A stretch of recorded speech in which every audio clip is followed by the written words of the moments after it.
Hi, everyone. We're back for episode 3. Acafellas. Acafellas. So the synopsis for this one is that Will forms an a cappella group. I feel like we have to do a little bit more of an intro for these people.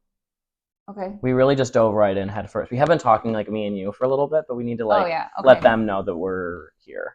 Okay. Like, hi. Welcome to MyTeacher'saGleek. I'm Sullivan. Oh yeah, that's right. Okay. All right. Your name is? Do we want to start it again now that I'm ready? No, I think it's kind of fun. Okay, I'm having a lot of anxiety. No, All right, don't. I'm Meg. I'm the teacher. I'm the Gleeky teacher.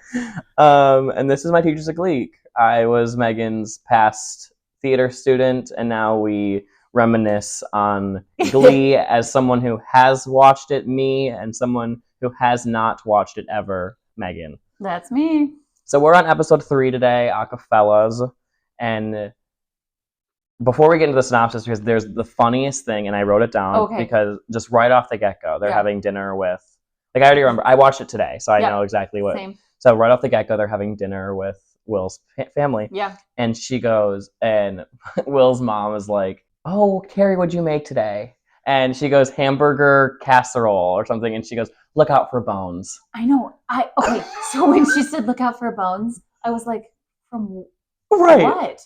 I know, that just is the funniest, like... From hamburger? Right. Wouldn't that be like chicken?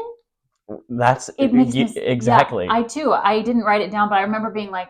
Flabbergasted? Why? Why are we looking for bones? Why are we looking for bones? Why are we looking for bones? What did you do so wrong? Yeah, that you need to look there's bones in your hamburger. Right. I don't know. The other thing... Okay, so... And I have already off the get-go, yes. I have a question for you. For me, a question. All right, a question for you. So, in that scene, Will's sitting there itching, whatever, and he says, he tells his parents that they're pregnant. I can't keep this in any longer. Yeah, they're pregnant. How would you feel if Nate did that to you? I know that the situations are different because you were pregnant. Yeah. Like you're not lying, or like you weren't lying. But how would you have felt if like you decided not to tell anyone, and then your husband just went out of the, like, I can't do it anymore. Pregnant boy, give me a hug. Would you be pissed? Because I don't know how I would feel. Like I get he's excited. I'm actually trying to remember how we even told our parents, but I think because it's his parents. Right. I don't know. Victor Garber. I was so relaxed as a human being in a marriage with Nate that if he were like, I just can't hold it in, Mom and Dad, like, yeah, I'd have no problem with it with his parents. If he told mine, I'd be like, okay, that was my moment. Right. Okay. But no, I think I'd be relaxed. But what, like you said, the difference is she knows. Yeah, that it's not real. Yeah. That it is a false pregnancy. It is. Which we get. Oh no, we're not on episode 4. I watched episode 4 today as well. Well, of course you did. But we were supposed to. We get some more information about them. But okay, anyway, that is. And the third thing I have about that scene is there's a big ass bow tie on Will's dad that he's wearing. It's the largest bow tie I have ever seen on a person. Listen. Here's the thing about the father. I don't know who that actor is, right? Victor Garber. Oh, okay. Thank you. Yeah. All I see is Mr. Andrews from Titanic. That's all in everything he does. I'm like, I'm so sorry. I think that was like my 6th grade self watching Titanic in a theater. So like those people cemented as like their Titanic characters because that was so important to me. But I don't know his name. I probably should. Yeah. All I'm like is like, you're nice to Rose and tell her the truth. Yeah. That the ship is sinking. And that's all I see. So I'm just like, I can't even see him as the father. I'm like, your ship's going down. I know. It's really sad.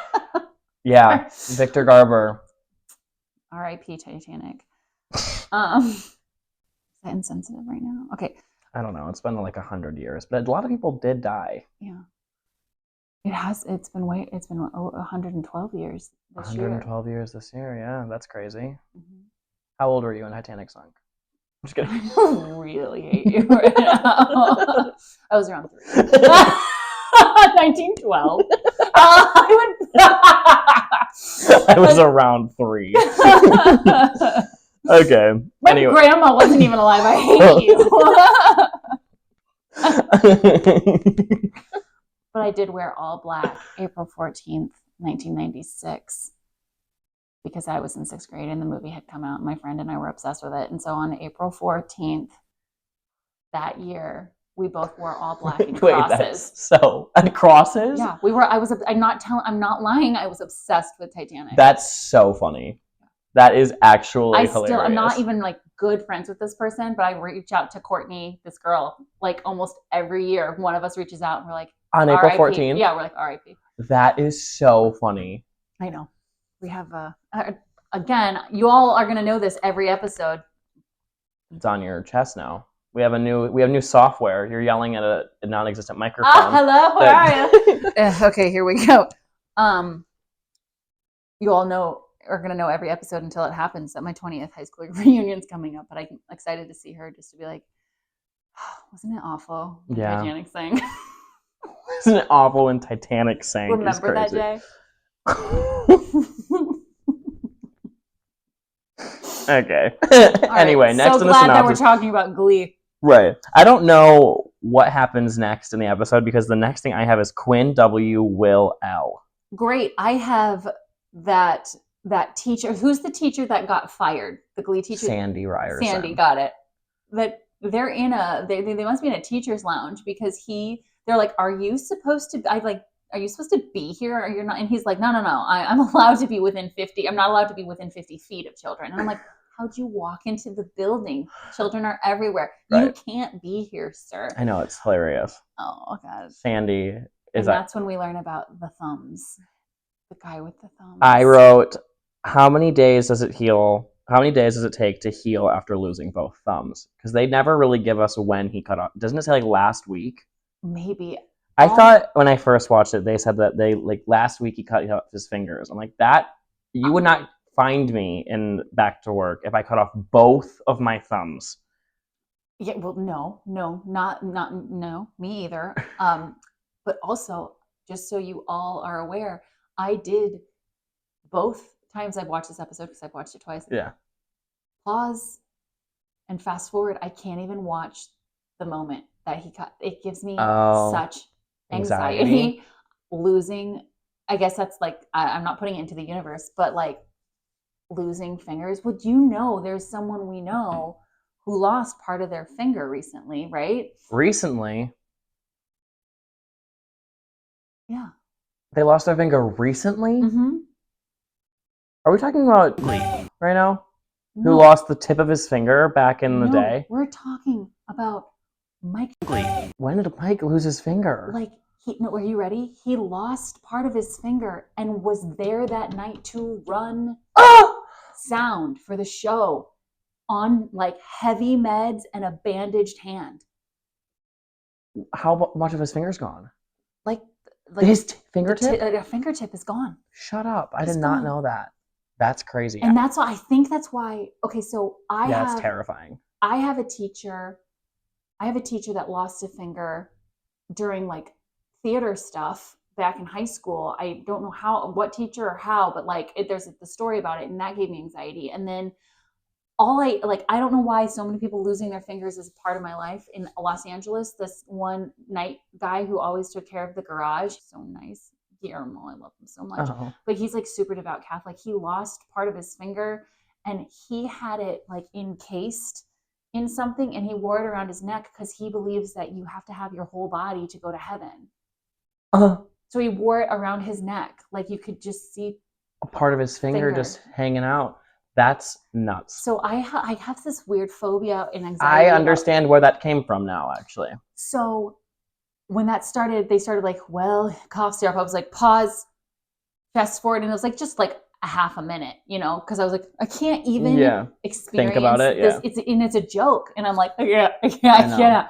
And then they bring in the cake with 2 thumbs up and the dude can't pick up a fork, still giving me anxiety. And then the first thing he bites off is the thumb. And I'm sitting there and I'm like, my stomach is uneasy and I cannot handle this moment. I need us to stop talking about his thumbs. And it's the whole episode. It really is. Well, I mean, it's hard not to talk about his thumbs when we only know him because From his thumbs. Yeah, Because of his thumbs. Yeah. But I was like, this is Oh, upsetting. that's so funny. That's really, really funny. So that's that moment for me. I can't handle phalange loss. So I can't handle it. I can't handle phalange loss. I have a and I've always said that. A phalange loss phobia. There's got to be a term for that. Yeah, there's got to be. There's got to be a phobia for phalange loss, and I have it. They also sing to him, He's Jolly Good Fellow, in harmony, in a 4-part harmony, which is just strange. Well, first of all, none of them would be able to do that. No. None of them, which is why this entire show is garbage. Inaccurate. I mean, it doesn't feel realistic to me. No, I'm telling you. Yeah, right. I just don't feel like they really know their objectives, and I just don't know if this is like the reality, if it's rooted in truth. No, I absolutely love the show. Yeah. But I have again, the phalange loss phobia. It made this particular episode harder for me. Right. I think the next scene is them doing choreography and in his apartment. Oh, I have something about Terry. Oh, okay, go. If she says, if I don't get my beauty sleep, I could miscarry. Yeah. And then they fuck afterwards. Well, I actually thought, I'm like, she really wants this baby. But then I started thinking, does she want a baby or does she just not want to be lying?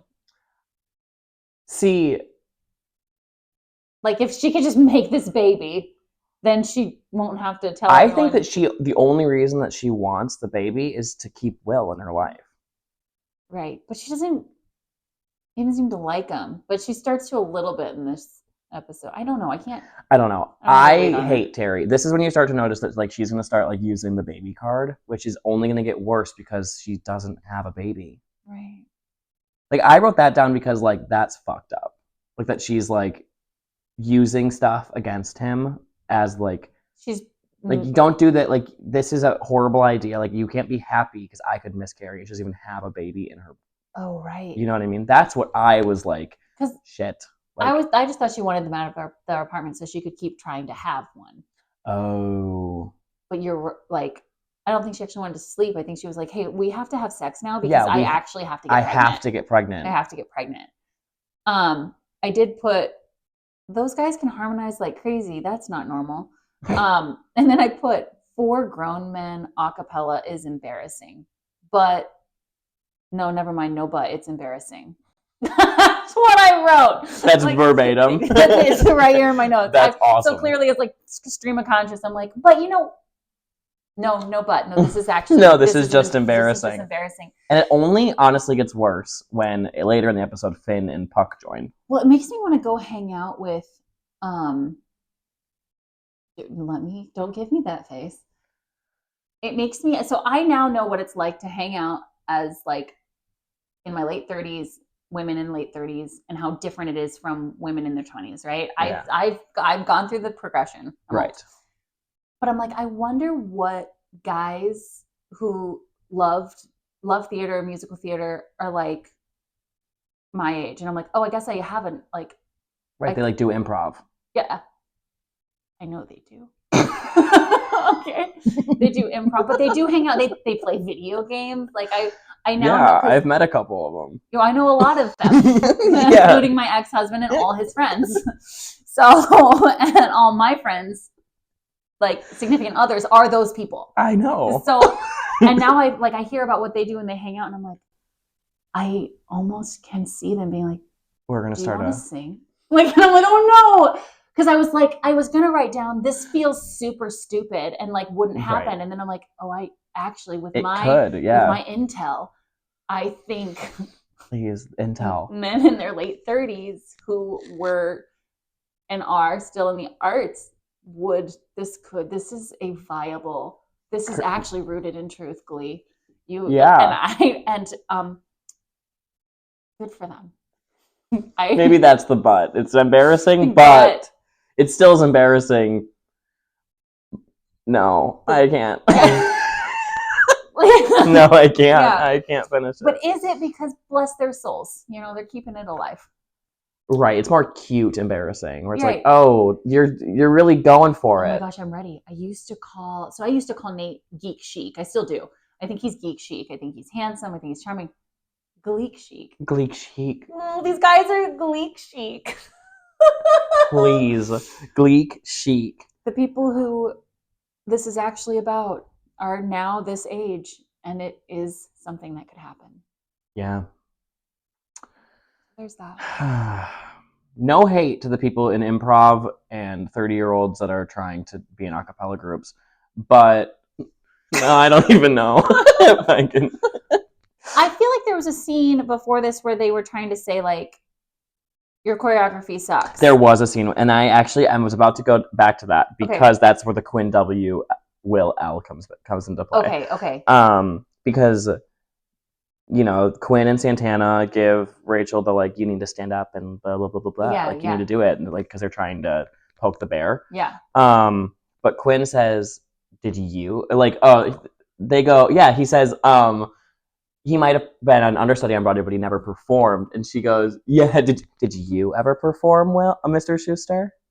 And I was like, "Oh my god, that is Glee." She just did that. Well, that's exactly what a student. What? During Little Mermaid, I was. Glee. Well, I'm gonna bleep all of it out. Okay. I can bleep all of it out. Yes. It was Glee. When I was backstage, I was like, you guys, your movements aren't big enough. It's not reading. You have this amazing choreography. I said, your arms. So I went back and I was doing this, and a student ended up telling me, she's like, Glee leaned towards us, and she's like, why are we even listening to her? It's not like she was ever on Broadway. And I was like, all right, well, you won't ever be either. Can I make your show nice now? Can you shut the fuck up? That's crazy. Like, you do know I know how to perform, though. And yeah, that's you do nuts. know that if I were in this role, I'd be better than you anyway. Like, not just a high school. Like, if it were a community show, I'm going to be better than you at all times. So that's so funny. There's a reason why I can teach this. Yeah, there's right. But that like stung because she's like, well, did you ever perform?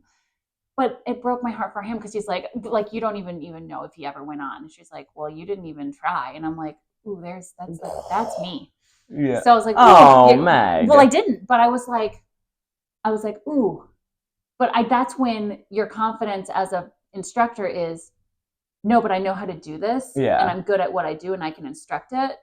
And you just need to give it back to them. But it's just like, oh. Yeah, that was bad. To be like fair, Will's choreography is not good.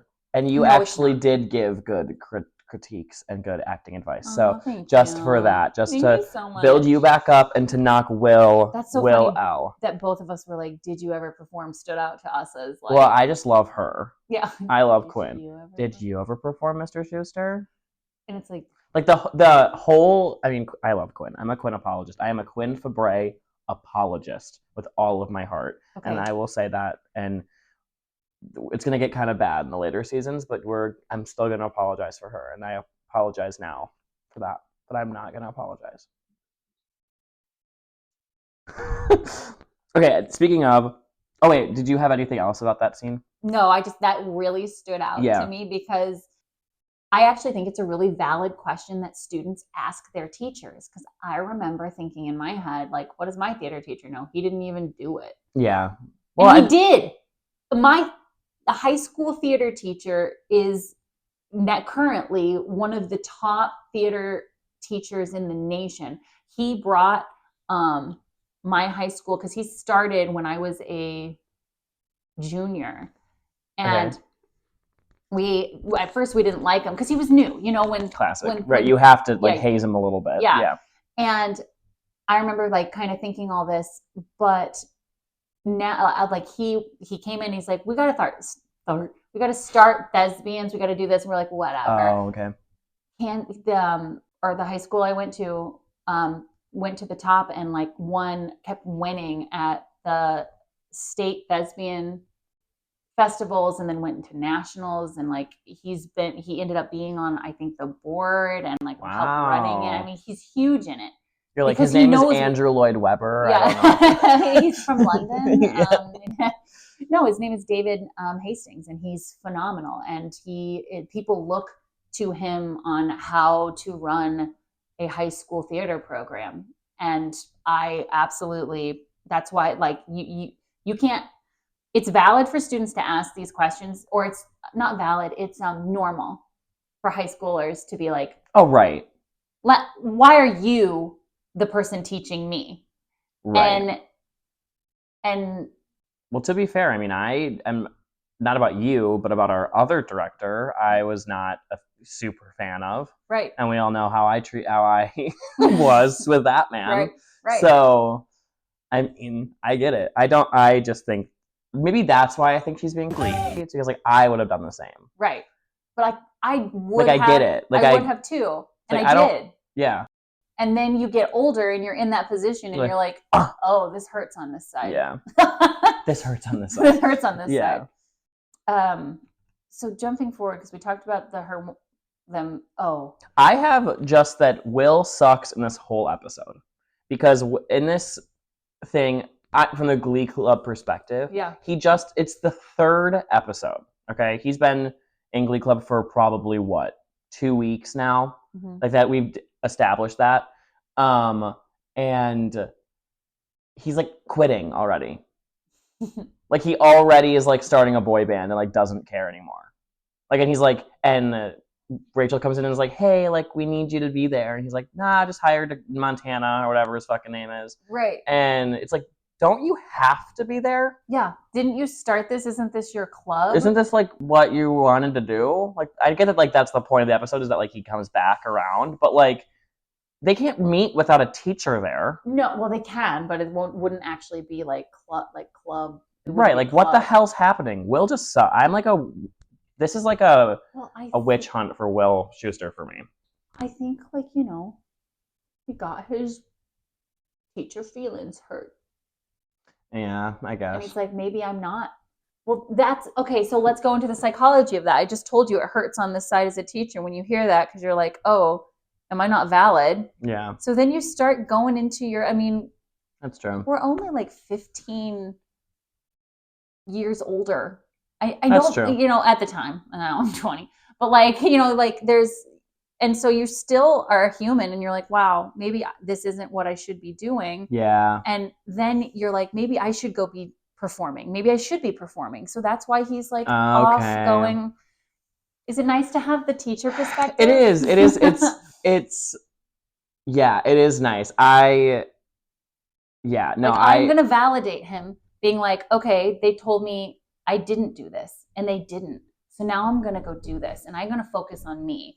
I mean, yeah, I get that, actually. So now he's going on his own mini journey, and he realizes at the end, we'll jump to the end, that he's like, oh, I am a good teacher. I am a good teacher. Oh, I could do this. I am a good teacher. I've been teaching for 2 weeks. Yeah. Like, fuck you. I wrote that down, too. Yeah, right? You're a good teacher. You weren't even there this week. Yeah. Well, no, I think she said he missed. He's a Spanish teacher. Did I miss that? Yeah, well, in the beginning, I don't remember that. Yeah, well, in, like, the first episode, I think he asks, remember, I'm still waiting on your paper for what you did last summer, or, like, and he says in Spanish. Like, yep, still working on halfway done with all of it. Like, he says something stupid. But it's established he's a Spanish teacher, so he's, like, doesn't really you mean know it. Like an SLP who's an assistant director? No, more like he took the job because he needed a job. And you, like, actually like doing what you do. Yeah, I do. I just meant, like, you're not doing that. Oh, yeah. You know like, he's not, yeah, I guess. What did I write down next? Oh, that hallway scene when he's like, are you really, like, we can't do this to our teacher? And she's like, yes, we can. I put down, and she said to him, like, you have the cliche girlfriend. Like, this is all I have. And I put, like, she was, God, so mad I like this character. But Leah Michelle. I know, it sucks. But Rachel, I love you. But she's like, you don't want to talk about it. You're too afraid to admit you have feelings for me. Like, what we had was real. I was like, God, you're just unapologetically you. And I just, oh, why she's a baddie. Why are people not lined out the door for people would be now? Like this is where I said that this has changed the. Oh yeah, Rachel Berry would have ate in this economy. Right, right. Yeah, and I would have had boyfriends in all different genres of the score cliques in the school because Glee Club or theater is valid now. Maybe we should get a remake then. Could you imagine if they remade Glee to now and it's like everything's reversed, where it's like the popular people are like, I mean, I'll tell you, I mean, absolutely, I think that would be really cool to do. Yeah, I think that'd be so fucking cool. Like Glee made fun of this group, and by doing that, catapulted them into popularity and stardom to where 2 decades later, Glee reversed its own culture. Yeah. I mean, we talked a lot about that in the last episode. Okay. So if you guys didn't listen to that one, go back and listen to that one because we really did talk a lot about the social norms and what was the word you used a lot? I'm blank. Paradigm. The schema is what you. I swear, when I was editing, I was listening to it, and every time you said schema, I should have taken a drink. So do that. Go back and listen to it, and take a drink every time Meg says schema. Yeah. Or if I talk about myself in high school. You will be drunk within the first 10 minutes of every episode. Okay.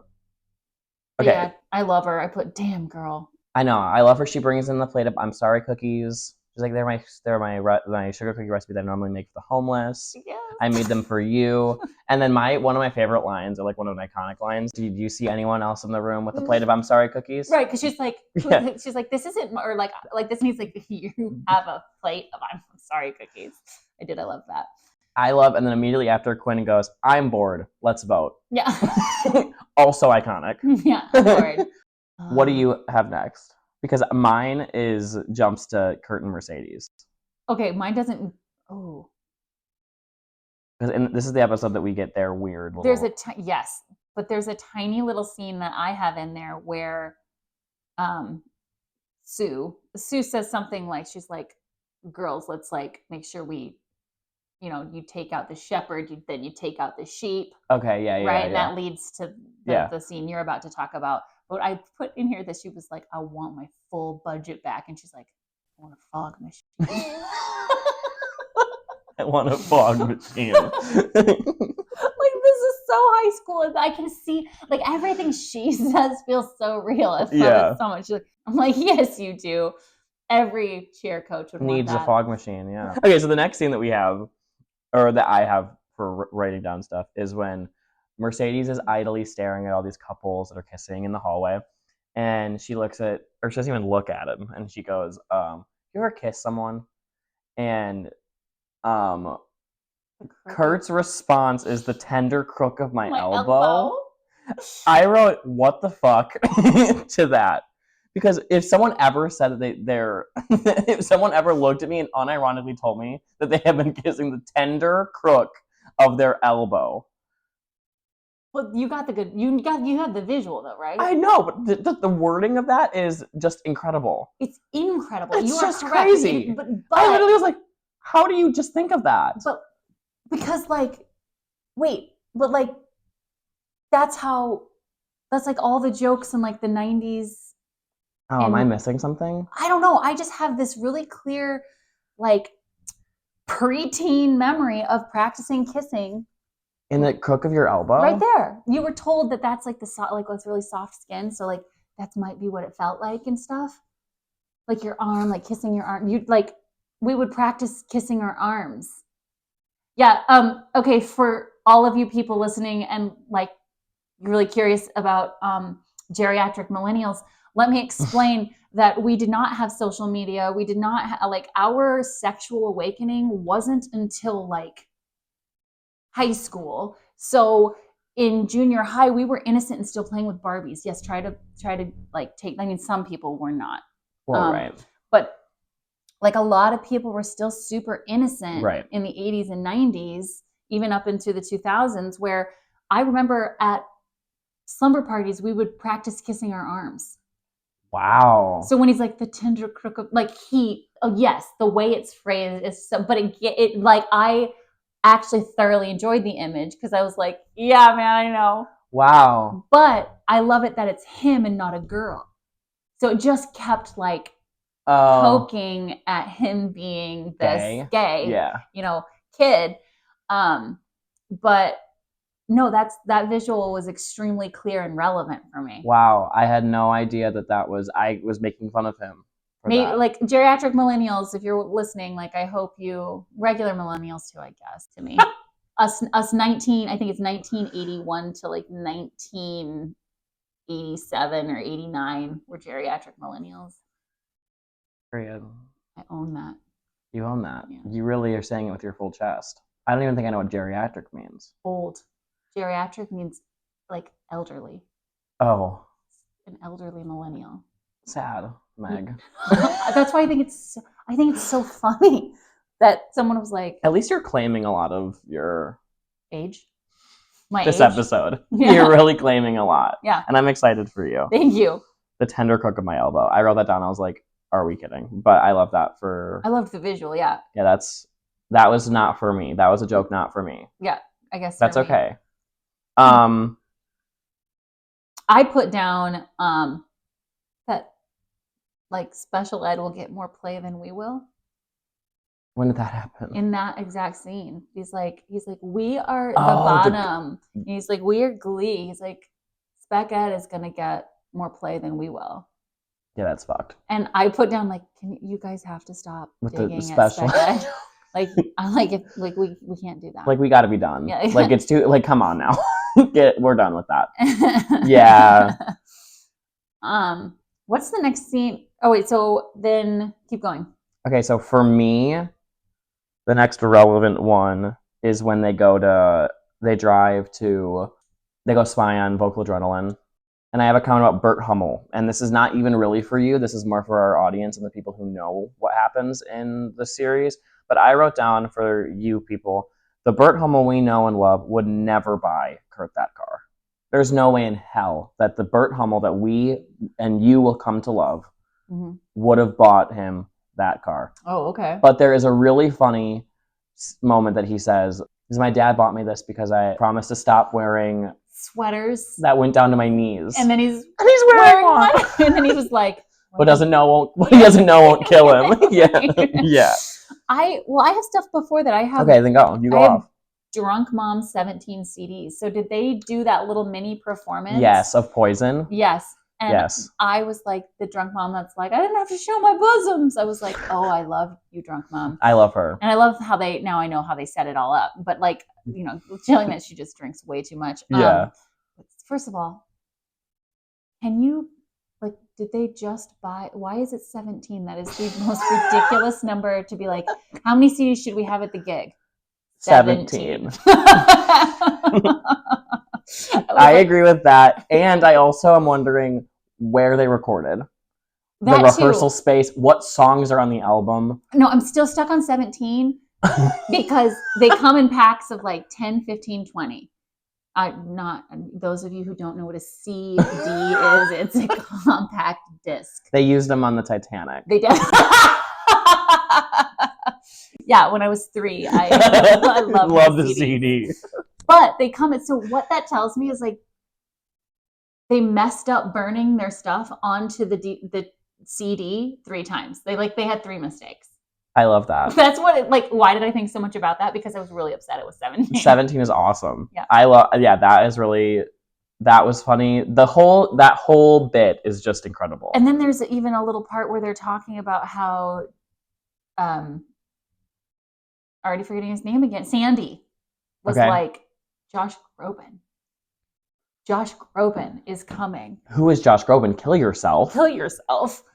And by the way, Josh Groban was phenomenal in Sweeney Todd.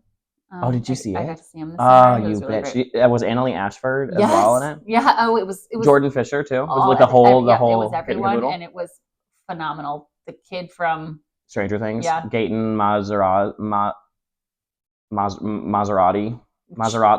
I just said the kid from Stranger Things, and you're correct. Yeah. With tiny teeth. It was awesome. phenomenal. But anyway, He accepts his friend request. Accidentally. And I lost it because they wouldn't have had. So I have to go back and double check. So Facebook came out when I was in college. One of my friends on my MySpace page was like, but she had graduated a year before me, was like, oh my gosh, Meg, use your Webster email and you can get onto the Facebook. The Facebook. And it was still just for college kids. And it was exclusive and it was exciting. And that's when all of us started ditching our MySpace pages because we were like, the Facebook is phenomenal. I think as a unit, we need to bring back MySpace because it's still there. I Googled it today. Did you? Yeah, MySpace still exists. It's primarily used for music artists to share their music, and they now kind of like own, like kind of like take ownership of MySpace and use it for like nostalgic reasons. Oh, I love that. Yeah, so it still exists. So okay, so we're bringing it back. We're bringing it back. The Gleeks are bringing back MySpace. So I'll go.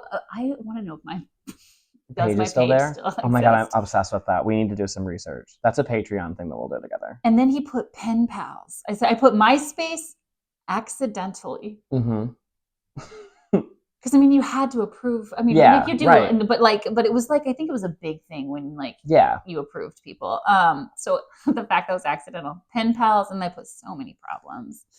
And then you said blogs are all a Twitter, and so I looked up the history of Twitter too because I was curious about how that lined up with this episode. Twitter became really popular. Started becoming really popular in 2007. So quite like 1 or 2, this came out in 2009. Mm-hmm. So 2 years. So like it was right in the height of like Twitter coming up. Oh, I love that. And I love that he references it, but a little wrong. Right. Like, yeah, because he's still into MySpace. Yeah. I love that.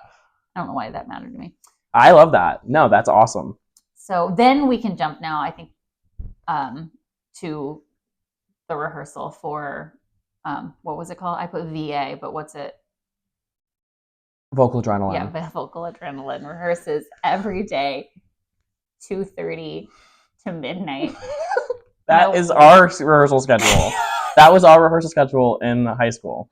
Which is why I was like, they do it as a joke, but I'm like, that's not funny. It's not. That's PTSD for several theater kids that have aggressive teachers that aren't healthy. Yes. I have done 12 to 12. Well, 10 out of 12s. Oh, you mean like 10 out of 12s where you are there from 12 to 12. Yes. But then you actually have to, equity is you have to work 10 of the 12, those 10 out of 12s. But that shouldn't be happening. Right. For a high school level. Right. There's no equity member to like be like, you have to give them a break now. Right. It's like we're going to take 5 and then we're going to come back. You have lunch for 10. Well, to be fair, to be completely honest, our rehearsal schedules was about 90% him talking about random things that we would randomly do. And then the other 5%. When he gave a 10, everyone left to go get food because they knew 10 meant 3 hours. Right. Right. Unless it didn't, and then you'd come back in with your Subway and he starts screaming at you. Right, because like it's a 10, we've never taken over a 10. It's like, are you out of your mind? Like, who are you? I hate you, right? Or it's like quick lunch, and then it really was a quick lunch. Yeah, it was like 10. It's like, where is everybody? And I'm like, I don't know how to tell you that you are an inconsistent, terrible person. I don't know how to tell you that. Right. I didn't know how to tell him that, which was part of the problem. Yeah, well, no one did. No one did. They went on for years. Anyway. But yeah, 2:30 to midnight. Yeah, incredible. And they're great. They sing Mercy. Great song. Yeah. I mean, it was awesome. Were those really high schoolers, by the way? Or were those just professional, like Broadway people they brought in to make it look nice for? I think it's the latter. Okay. However, I watched this episode with Emily, my sister, for those who don't know, who was in show choir. Yes. And she was like, and we were talking about it because, as a kid, like watching my older sister do it, like it was, like she was in show choir. And we were talking, and I was like, do you think that anyone could actually get away with the lifts and stuff with that? And she was like, I think that she's like, I think that you probably could have, but if one girl got dropped one time, game over. Right. Like, that would have been it. That would have, like, if we're talking about show choir rule books about, like, what can and cannot do. Because there's one moment where they're, like, I don't know what the lift is called, but her leg is up on his shoulder and she's grabbing his arm. And I don't know if it's a very common lift, like, drop her into it. It's really cool, but they, like, fling her around. Everyone does. One drop of that, dead. Well, I was thinking a lot of those moves are just dangerous. Anyway, watching, I was like, "This is awesome," but this wouldn't fly. I think maybe it does. I don't know. I actually don't know. Glee Club world. Well, show choir world. Right. This is gonna do This will do a horrible representation of the real life show choir world, because the only time that we're gonna get glimpses of like what show choir actually is when they go back to the 80s when Will was there in high school.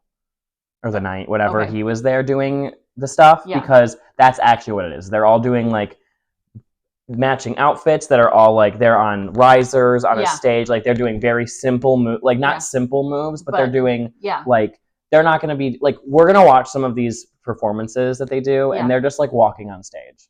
It's like you would not have gotten first with any of that because you need to dance and you need to be like having move like around.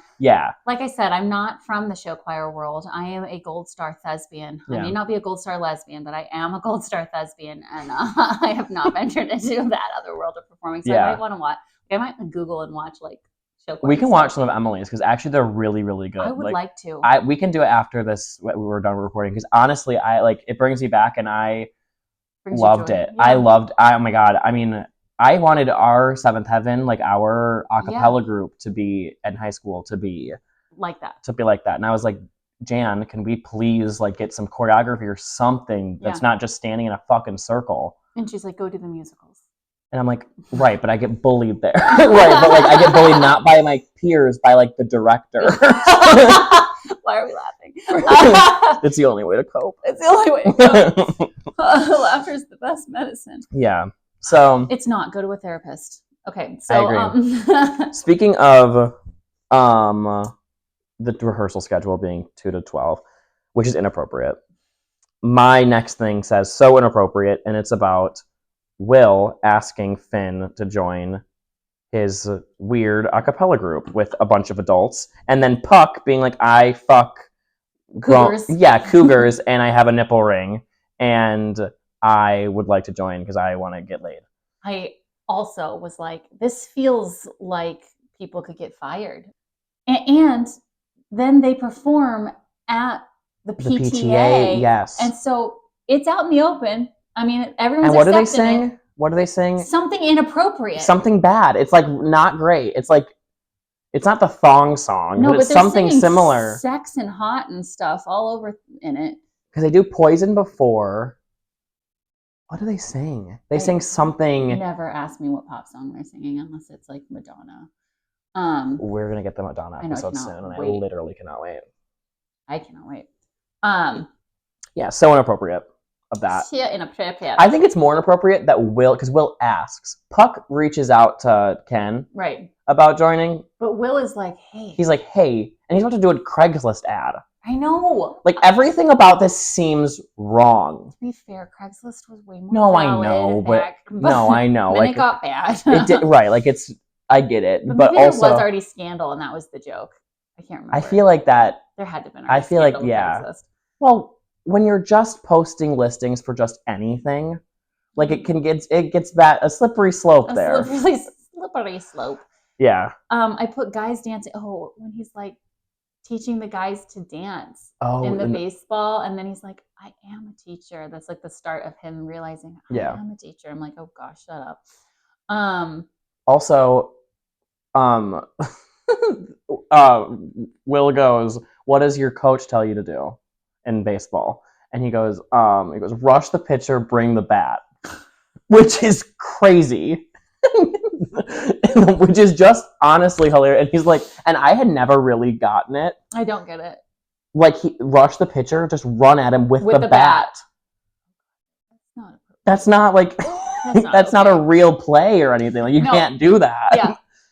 Rush, like, I didn't know because I'm not a baseball person. I mean, I like the pants. Anyway. I like the atmosphere, and I really like nachos and a nice hat. Oh, a cheese fry? Yeah. Oh. So I didn't talk much about that performance, though. Oh, no, I didn't. So what's next after I'm teaching is that I put Mercedes' song. I have one other thing before that. Okay. And it's, so they start flirting, or they start, like, not flirting, because, like, it's not flirting at all. It's like, oh my God, there's a Liza Minnelli thing on AMC later. And he grabs her arm. Yeah, like, it just is so platonic and lovable that it just is, like, it's hard to watch as a Mercedes fan, but it's, like, also, like, ugh. I know. So cute. So ahead of her time, too. Being like, he's not gay just because he likes musical theater and, like, wears cardigans that are to his knee. Like, she really gave him the benefit of the doubt there. And a corset. Yeah. Just... What does Rachel go up and say, though? She goes, we're having a gay-vention. A gay-vention. That's a gay intervention. And I'm like, okay, thank you. But, like, the whole setup is homophobic. Right. Even though her dads are, but like... Her dads, yeah. I don't know if it's in that same exact scene, but she's like, he just makes me feel good. He's like, yes, it's that scene. Yeah. I like... It really is heartwarming, because it's not like about, she's not like, I just want to, like, fuck. It's like, I just like being around him. It's like, we're not like I just... Yes. He's just like I don't know. No, I love it. It's almost like her saying, he's a safe space, so why would I not pursue that? Yeah, right. Like, I feel comfortable with him. I'm gonna, like, until I get told no and that I'm gay, I'm gonna go for it. Which spoiler, does happen. Which you never see coming. Never. Never. Not actually, I didn't know he wasn't out.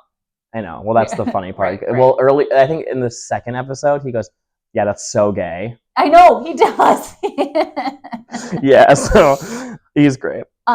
So Mercedes sings song. Jasmine Sullivan, Bust the Windows Out Your Car, the cheerleaders. And I wrote down that Mercedes' song is the beginning of what I know is Glee's identity. Because before that moment, all these other, like, Glee-like moments weren't... I think this is when Glee was like, this is what we are. Because before, it wasn't as... It was still there was still show choir-y stuff. They dropped it, completely changed. There's two different settings. Yes.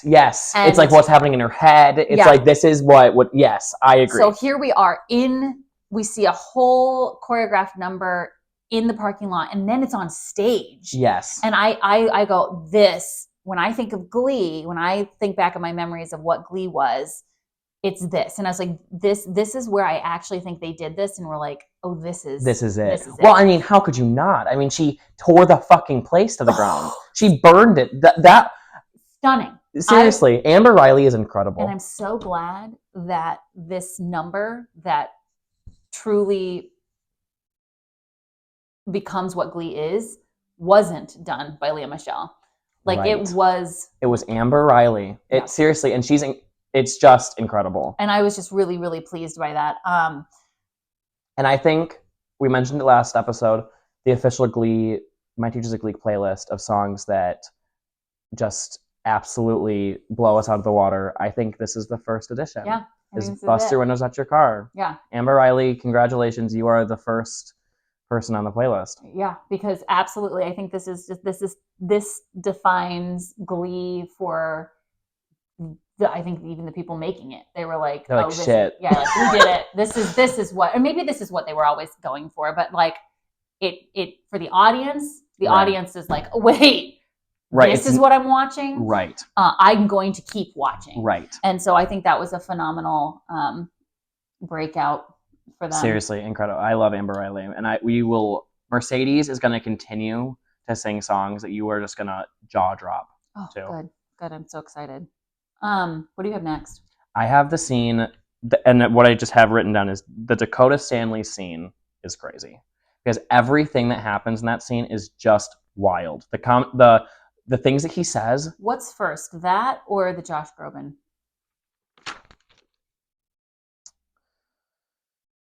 That, because I have a PTA thing later. Okay, so go back. So he just says some of the most iconic, like not iconic in the way of like, oh my god, icon, like we love him. It's like, holy shit, he said that. He says, Artie, you're cut, you're not trying hard enough. And he goes, what do you at mean? what? Yeah. And he goes, walking. Right. Or another one of my favorite lines is, he says something to Finn, like he's like, you look like Frankenstein or something like that. And yeah. And Finn back is like, what's wrong with you? He's like, what's wrong with me is that you're freakishly tall. He makes me feel like a woodland creature. And I think, okay, so watching that gave me all the feels, because I think what they did there was really good. I think what they did in that scene was call out old Broadway. I Agreed. think what they did is they called out current practices, which have stretched up until now. People are finally starting to say this can't be how things are run. But especially then, they called out and they shone a light on exactly what has been happening in theater for the last 70 years. Exactly. That this is, you have to be this body type. You have to be this perfect. It's almost like you have to be like, I don't know if you know, but like the Rockettes. Yes, you have to be 4'5", between 5'5" and 5'7", I think. I think it's changed a little bit now. As it got bigger. I think like they even have, but yeah. Like the range is larger. That's nice. Right. I think but Broadway was even like, you were petite. You were supposed to be petite and tiny. Mm-hmm. If you look at the height of Idina Menzel, like she is a tall personality. She's a short person. Yeah, I didn't know that. Well, that's crazy because Kristen Chenoweth is like what, 3 foot tall then? She's 4'11". Oh, okay. Why do I know that? I don't know. Because I was obsessed with Wicked in 2004, my senior year of high school. Drink. So like I think, I just was so obsessed with everything. Yeah. But it was you were petite, you were tiny, you fit on the stage in a way that was classic, and that toxic mindset, they called it out here. Yeah. And they did it in a absurd way by making, but was it really that absurd? Because I think we've all heard those. No, for sure. For sure. Yeah. It's not crazy in the way of like, I don't believe that would ever happen. It's crazy in the way of like, holy shit, that is just. I think it just actually, anyone in musical theater, it was like PTSD. Oh, like, yeah. Right. And then it kept happening. Yeah. Well, they fire him. They say, and I'm taller than you. I know. I love that. Yeah, that was good. I love it because it's like, and then they did. I love that she's like, Barbara Streisand didn't get a news job, and that's why she's where she is. And they all were able to like take a stand. The one thing in that, and I agree wholeheartedly. I agree in everything, but Finn's doesn't apply to him at all. Finn said, so they all give great examples about people who, and I will vouch about Mercedes, about J-Lo. But Finn talks about a one-armed Yankee, a one-armed pitcher for the Yankees. Finn, you have both arms. Yeah. So it's funny you say that because I didn't write it down, but when he gave his example, I was like, wait, that didn't fit. At all. That didn't, but did they do it because he's sports? I guess. And like, that's the only way he could relate. Yeah, was sports, but also he wasn't he's able-bodied. So why? Fully able-bodied and the quarterback of the high school football team. So I think he just came up with what was relevant, like any human would be like, what's relevant to me? And it's like, I love sports and that was a powerful story, so I'm going to bring it up. Right, I just was like, what the hell? But like, I feel like he should have brought up something about a tall performer. Right. Being but like, I guess doesn't know any tall performers. Right, because it's not part of, But for sure, it should have been someone who's freakishly tall. Right. Right? Right. I wrote it down. I was like, it makes no sense. I wrote, Finn's example doesn't make any sense for him to have hope. Yeah.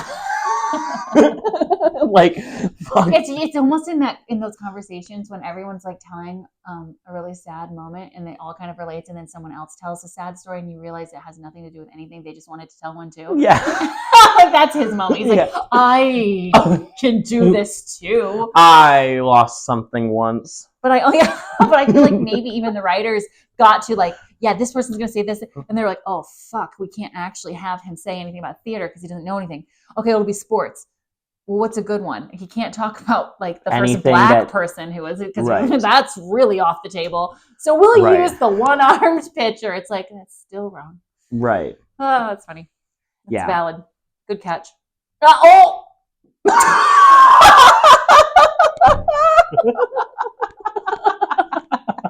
That was an accidental one too, right? Yeah, it really was.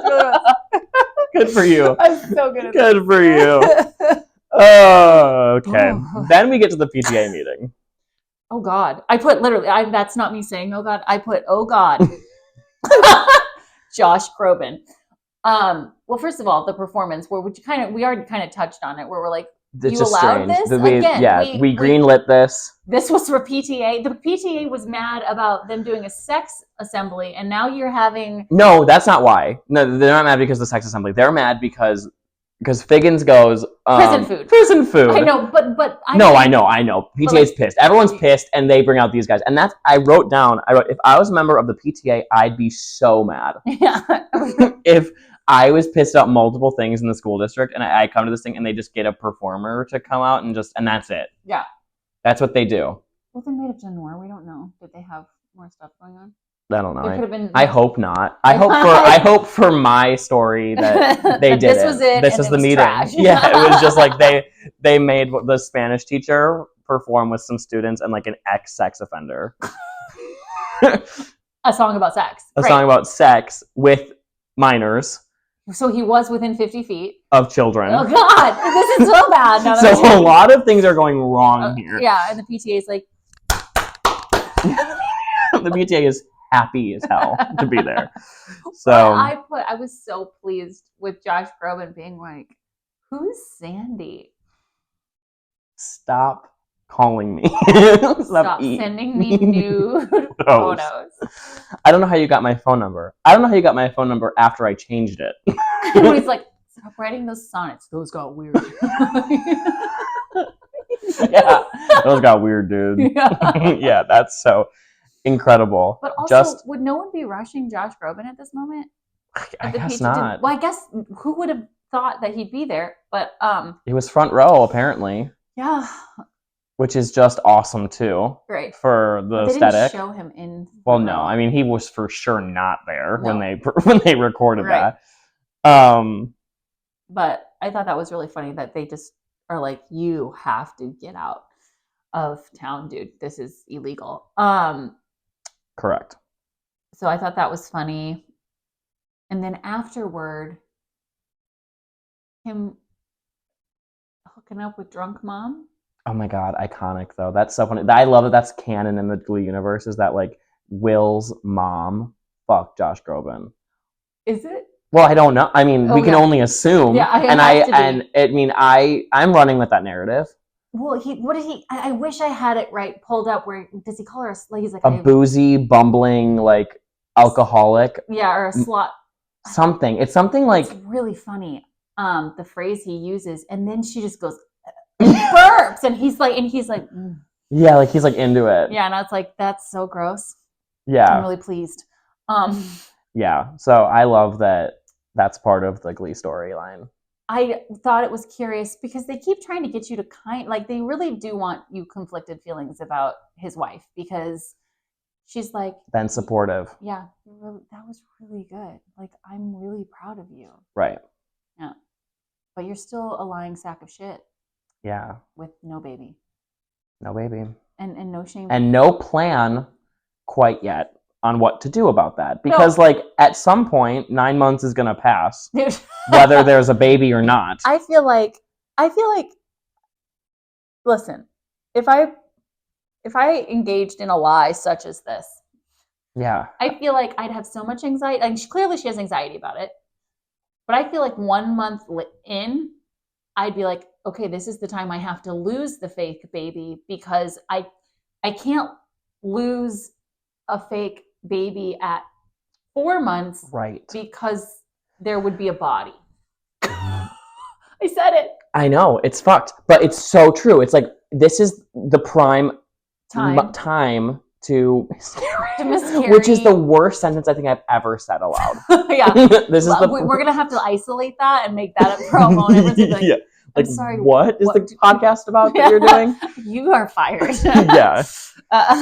But no, I agree. And this next episode that I know you haven't watched, but a plan gets put. Well, I'm not going to tell you about what happens. Okay. But right now, no plan about to attain a baby, to get rid of said baby that doesn't exist. There's nothing that Terry is just going in Terry's head. Be like, okay, even if I get pregnant 2 months in, the math is off. Right. So this is now we're 2 weeks in. Yeah. Right now we have established that she's because I think that I think they say a few weeks. Yeah, a few weeks. That's what I mean. That's that's 3 tops. This is the time you need to lose your baby. Right. Do some math. So here's the thing: is like, would you?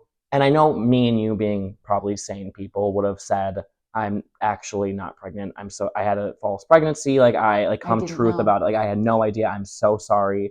I didn't know. I found out, and I didn't know how to tell you, and you'd come truth with it. Or do you lie about the miscarry?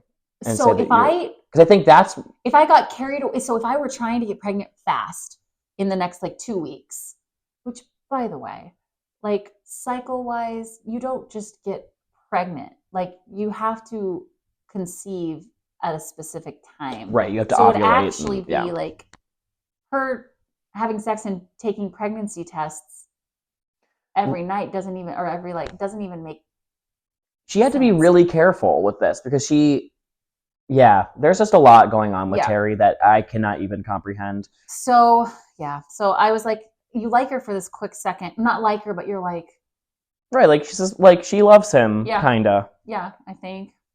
She might like him a little bit. The wife. Great.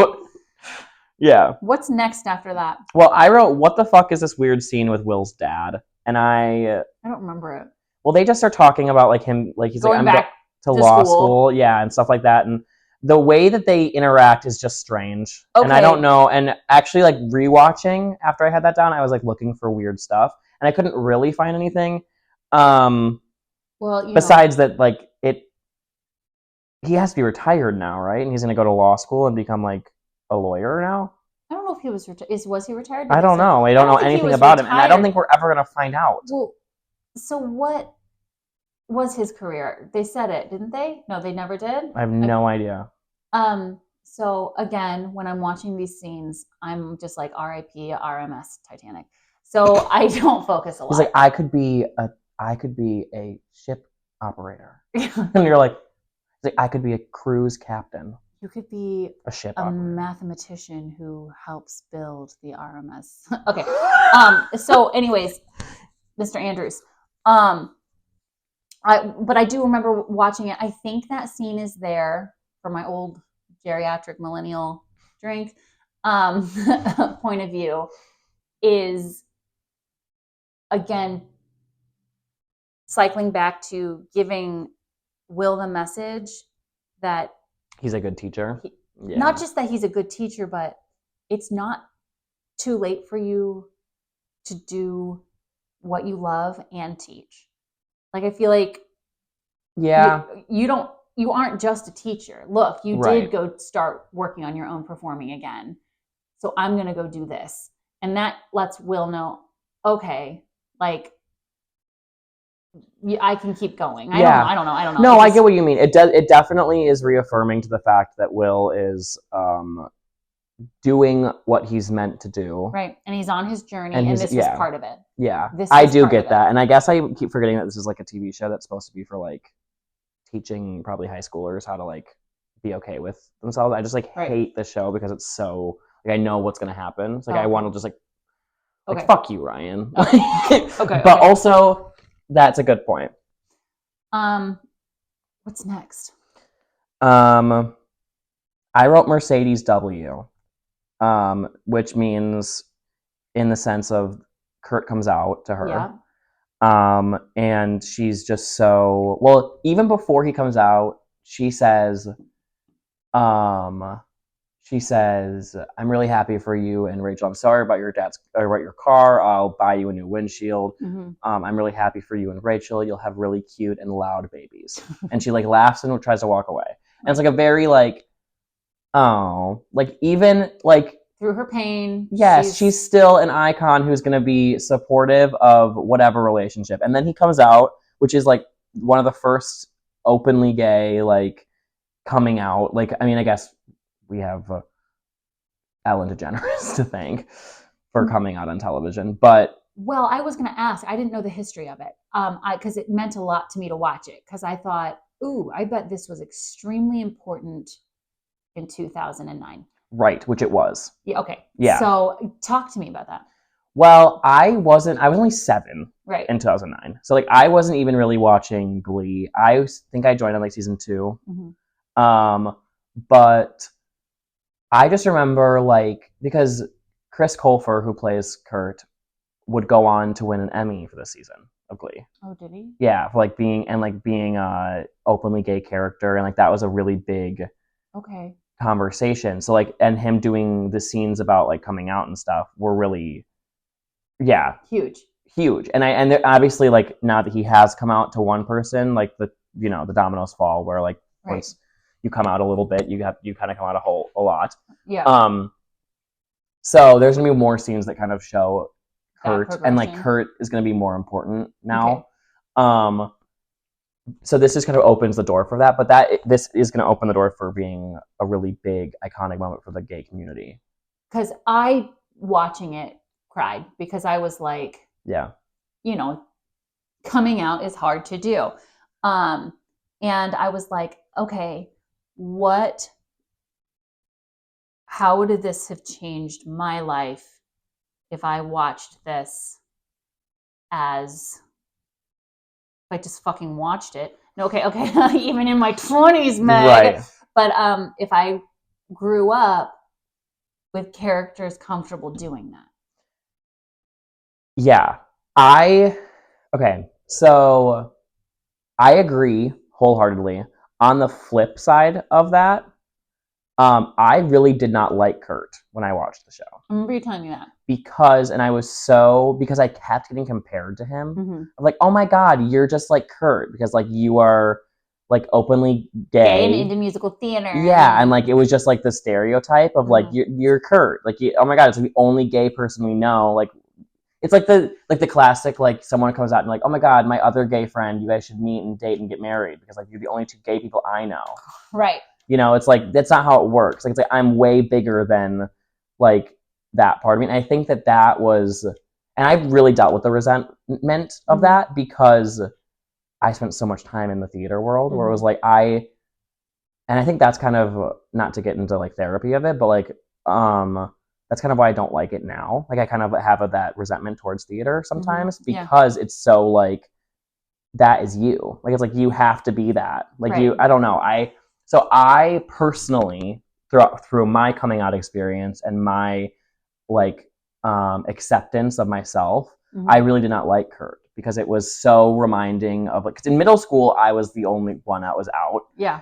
I think there was another kid who was out, and he but I was the theater gay kid who had a baby face and brushed his hair to the I wore like kind of weird outfits. Right. Like and I take it in stride of who I am as a person, but at the time it was like I don't want to be the token gay kid. Right. Like, I'm way more than that. I hadn't thought of that perspective. That's so personally, but I do understand where the obviously the need for gay characters and having that stereotype and kind of poking fun of that stereotype of like of that, because Kurt's gonna like we're gonna meet more characters that are gonna be gay. Right.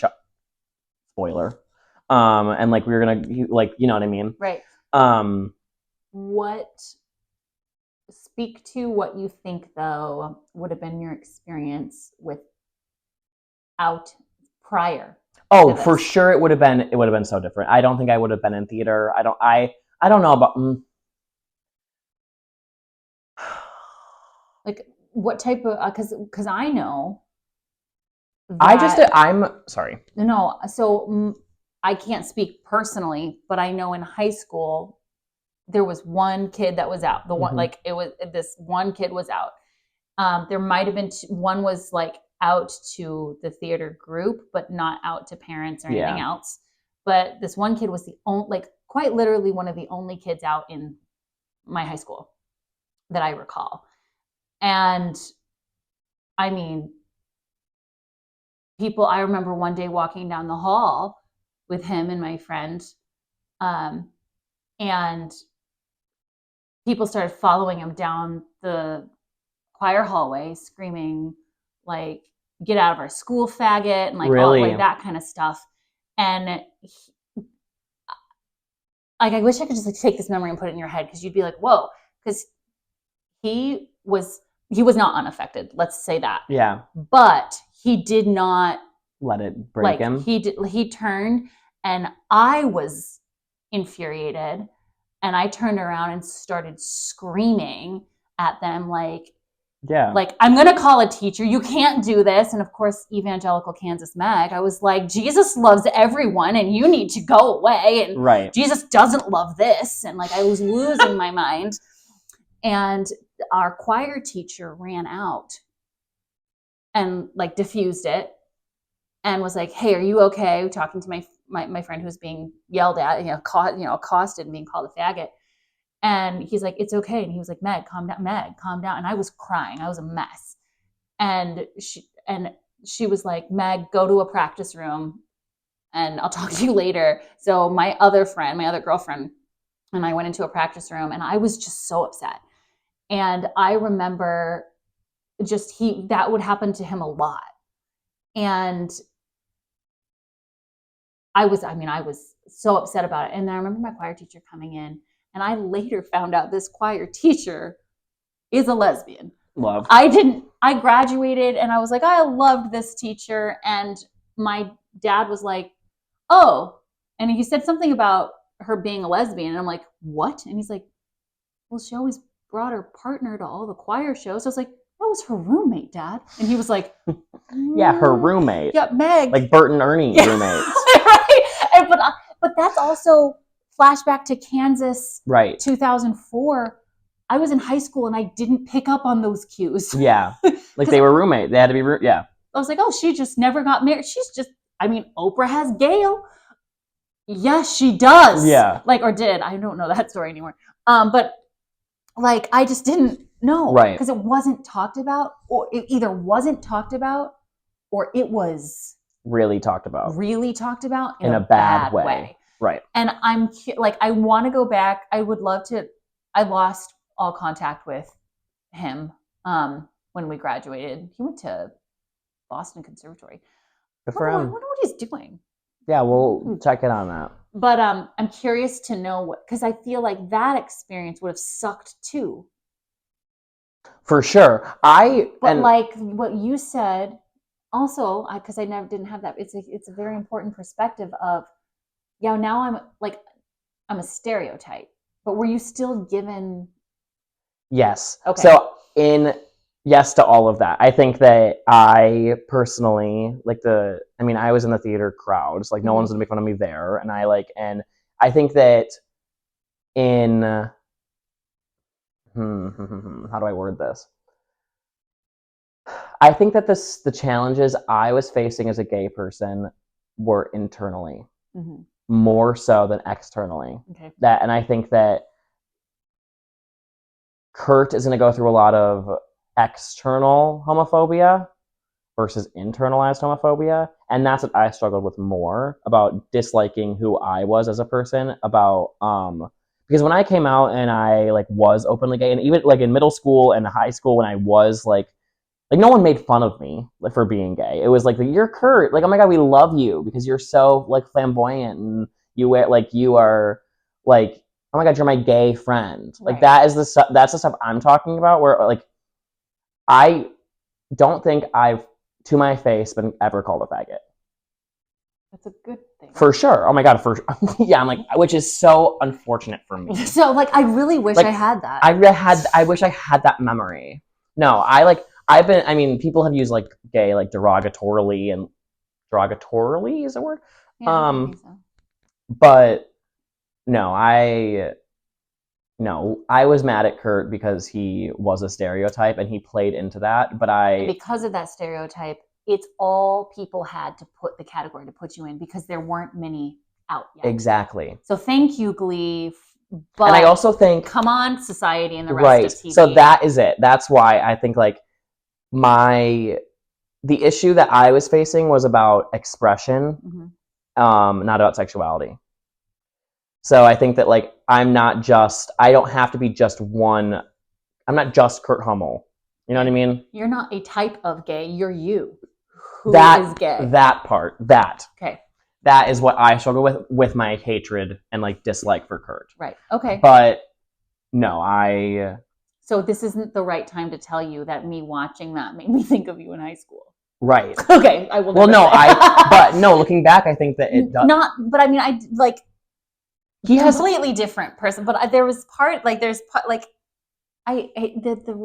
is a little bit of that baby face resemblance, right? And being this theater, I was like, that's kind of silly, and then I was like, and then you have all this, and I'm like, I can't say that, so I just did. No, I think that I really disliked it. I don't think that. Well, I'm glad I didn't watch Glee and think it while I met you, because what if I would have told you? Yeah, that would have been bad. Yeah. That would not have been great. See, there's reasons. Yeah. Why I didn't watch Glee to protect you as a child. Yeah, and so we have a really fun podcast. Yeah. Well, that's a really cool conversation. I agree wholeheartedly. And we're gonna have more of this because this next, I mean, there's Kurt more comes queer out. Conversations. What? Someone stop this. Nonsense. But yeah, that's basically all I have. The last thing, I don't know how many more do you have? I have one more. I have one more. Yeah. Go ahead. Mine is the last scene. Yes. They're missing like half the Glee Club when they're rehearsing. That's not my only critique, is that like all the girls are gone. Oh, I'm sorry. When Sue was with the girls and was like, smell, your armpits, and was like, that's defeat and whatever. And they're walking out and it's Quinn, right? Yes. Delivers probably one of the most valuable lessons up to now. Okay, episode 3, Meg. But like, to all humans, I cried and I wrote it verbatim because I loved it so much. She turned to Sue and she's like, thank you. For what? And she's like, when you like yourself enough, you don't have to bring other people down. Because that's, again, Rachel, God, I love her, gave Quinn something beautiful by saying like they thought this was the demise, that this was going to be the downfall, because they wanted stardom and they wanted this choreographer and they wanted to be like everyone else. So they're like, oh, they'll drop like flies. And they started to. It all was going as planned.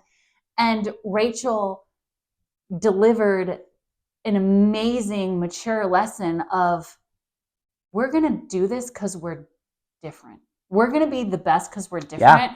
And started standing up for all her friends. And I don't think that cheer squad had ever witnessed a friend like that.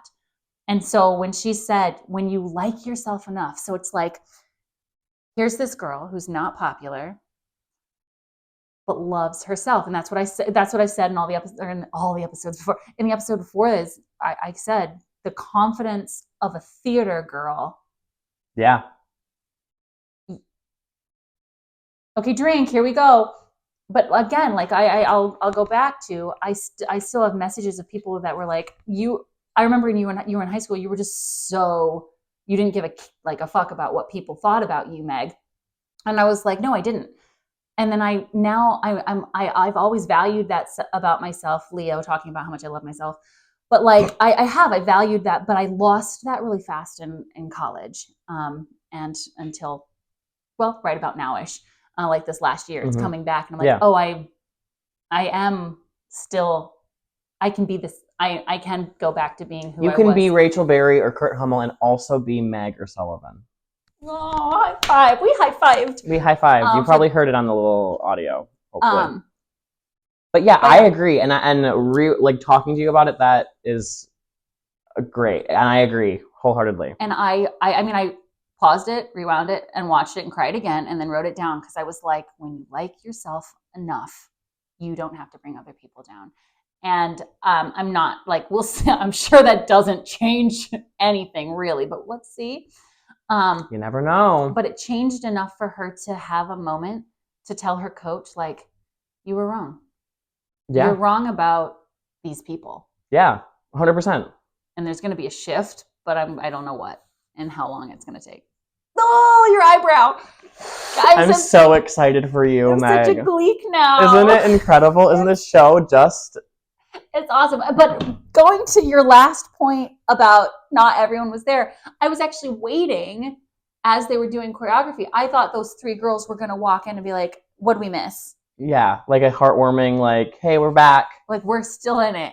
And I was like, that didn't happen. No. And I was so like, it still is that divide yes, a little bit. It is. We'll see. We'll see. We'll just have to see. You're so excited. I am. I love it. I love it. No. That is Acafellas. Acafellas, guys. A great episode. Please tune in for episode 4. What is that one called? Do we know? Do you want me to tell you? Yeah. Preggers. Okay. So just with your imagination, you can figure out kind of what might happen here. That was a really, I mean, I know it's everyone uses it, but it was super popular. Preggers? Yeah, that word. For sure. Yeah, so right. So I'm super excited. Yeah, it's a good episode. A lot. You're talking about a shift. Okay. Let's talk about a shift. Okay.